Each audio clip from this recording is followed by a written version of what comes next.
Pensée du lundi 27 septembre 2021. L'être humain a des racines dans l'univers entier, car depuis des milliers d'années, il a travaillé dans toutes les régions de l'espace, a accumulé des éléments grâce auxquels il a réussi à se former un corps physique, un corps éthérique, un corps astral, un corps mental, mais aussi les germes d'un corps causal, d'un corps bouddhique et d'un corps atmique. Grâce à ces différents corps, il est en relation avec toutes les régions de l'univers, et c'est ainsi qu'il arrive à toucher des puissances qui se reflètent ensuite sur l'écran de sa conscience.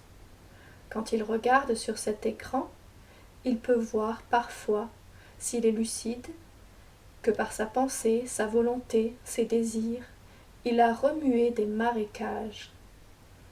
Et s'il a remué le ciel, ce sont des splendeurs qu'il voit apparaître sur son écran, et il s'instruit.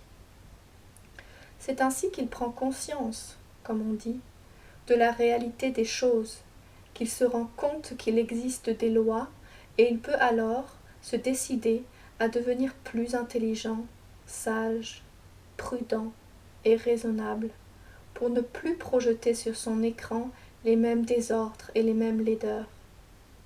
La conscience est donc une scène où quelques représentants viennent pour exprimer quelque chose de la part de la nature inférieure, obscure, égoïste, ou bien de la part de la nature supérieure, lumineuse, vaste et désintéressée.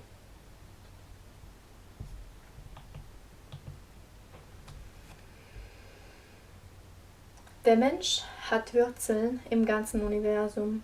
Seit Milliarden von Jahren hat er in allen Regionen des Weltalls daran gearbeitet, Elemente zu akkumulieren, dank derer er sich einen physischen Körper, einen Ätherkörper, einen Astral- und einen Mentalkörper bilden konnte, sowie die Ansätze für den Buddhi- und den Atman-Körper.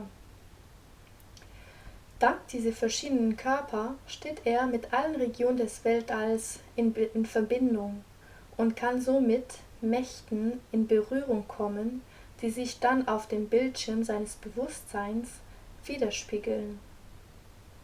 Wenn er diesen Bildschirm betrachtet, kann er, wenn er ein klares Bewusstsein hat, sehen, dass er mit seinen Gedanken, seinem Willen, seinen Wünschen in Sümpfen gerührt hat. Wenn er dagegen den Himmel bewegt hat, so können auf seinem Bildschirm Herrlichkeiten erscheinen. Und so lernt er. Auf diese Weise wird er sich der Realität der Dinge bewusst. Er erkennt, dass es Gesetze gibt und kann sich entscheiden, intelligenter, weiser, vorsichtiger und vernünftiger zu werden, damit er auf seinen Bildschirm nicht wieder die gleiche Unordnung und die gleiche Hässlichkeit projiziert. Das Bewusstsein ist daher eine Bühne, auf der einige Repräsentanten auftauchen, um etwas von der niederen, dunklen, egoistischen Natur aufzuzeigen oder aber von der höheren, lichtvollen, weiten und uneigennützigen Natur. Omram Mikhail Ivanhoff